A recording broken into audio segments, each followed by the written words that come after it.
হয়েছে, কলমা করতে না পারলে তার মাথায় গুলি করা হয়েছে। হিন্দুরা নিশ্চিন্ত হওয়ার জন্য বিপদের সময় এসেছে। বেঙ্গলের এই সন্ত্রাসবাদীরা ছিলেন ইসলামিক সন্ত্রাসবাদী, ইসলামিক সন্ত্রাসবাদী। তৃণমূলের বিরুদ্ধে রাস্তায় দাঁড়িয়ে নেমে প্রতিবাদ করেছে, হয় তাদের বাড়ির সামনে ডাম্পিং গ্রাউন্ড তৈরি করে দিয়েছে, আর না হলে তার বাড়ির দরজায় গিয়ে একটা রামকৃষ্ণকে বসিয়ে দিয়ে রেখে দিয়েছে। ধীরে ধীরে হাত দিয়ে একদম পরিপূর্ণ করে ফেলেছে।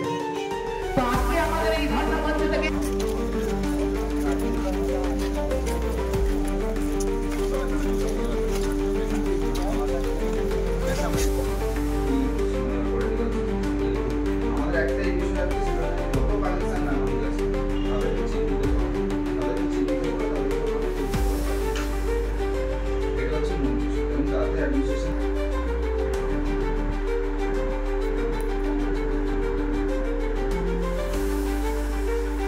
হুগলি জেলা জুড়ে যত পাকিস্তানি আছে তাদের খুঁজে বার করা হোক, তাদের চিহ্নিত করা হোক, তাদের খোঁজা হোক।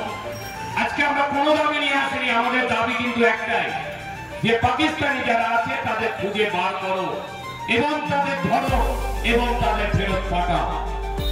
তাই আজকে ডিএম ছিলেন না, তিনি আরো অনেক বেশি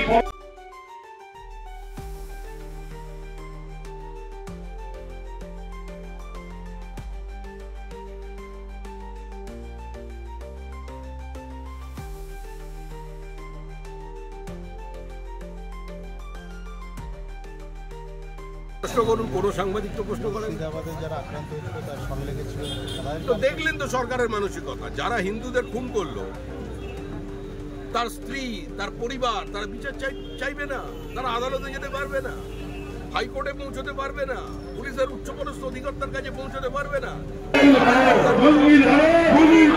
পাকিস্তানি হটাও, দেশ বাঁচাও, পাকিস্তানি হটাও, দেশ বাঁচাও। ভারত মাতা কে জয়, ভারত মাতা কে জয়, জয় শ্রীরাম, জয় শ্রীরাম, জয় শ্রীরাম, জয় শ্রীরাম। ধন্যবাদ সবাইকে। হবে ভাঙচুর হবে। কলকাতার এই যে প্রগতিশীল বুদ্ধিজীবী যেগুলো মোমবাতি নিয়ে বেরোয়, দিল্লিতে চলে যায় আন্দোলন করতে, এইসব সিলেক্টিভ প্রোটেস্টার, ওদের এখন ইন্টারভিউ দিচ্ছেন না কেন আপনারা? কোথায় ওরা? আমি কারোর নাম বলছি না, চুপ কেন? যে ঘটনা ঘটলো বিধাননগরে, একজন তো প্রতিবাদ করেননি, বেরিয়েছে। নাট্যকার আছে, কবি আছে, সাহিত্যকার আছে, বাড়ি তো ছিল সব ওপারে।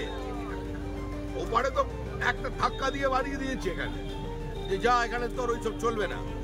এপারে এসে যত ধর্মনিরপেক্ষতার বুলি, আর কোনো প্রতিবাদ নেই। ওপার বাংলা থেকে এসে যে আমি কারোর কথা বলছি না, 10 কোটি মানুষ হলে হিন্দু যদি এখানে থাকে, আজকে 30% বেশি হচ্ছে পূর্ববঙ্গে, বাঁচিয়েছে তো ঘটিরা, তো বাঙালিদের এগোতে হবে। এবার আমরা সবাই জানি যে পেহেলগাঁওতে যেভাবে পাকিস্তানি নাগরিকরা এসে ধর্ম জিজ্ঞাসা করে করে 26 জন প্লাস 2 জন 28 জনকে মেরেছিল,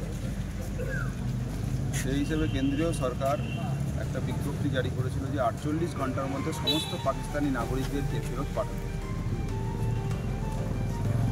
সে হিসেবে কিছু রাজ্য অগ্রণী ভূমিকা পালন করেছে, তারা কম্বিং অপারেশন করে একটা করে সবাইকে বের করছে এবং ফেরত পাঠাচ্ছে। কিন্তু বেশ কিছু রাজ্য এবং বিশেষ করে আমাদের পশ্চিম বাংলাতে এখনও পর্যন্ত কোনো ভূমিকা সরকার পালন করেনি। একটা অলরেডি কালকে পরশুদিন ধরা পড়েছে চন্দননগরে, ফাতেমা বিবি বলে যে 45 বছর ধরে একজন এখানে তার পুরো বাড়ি ঘর করে তাদের সঙ্গে থাকছিল। সরকারে কোনো খোঁজ খবর পর্যন্ত রাখেনি তারা। তো সরকার এই দুধেল গাইদেরকে ইমিডিয়েটলি চিহ্নিত করে পাকিস্তানে ইমিডিয়েটলি পাঠাক, সেই জন্য সারা ভারতবর্ষে আজকে ডিএম ডেপুটেশন হচ্ছে।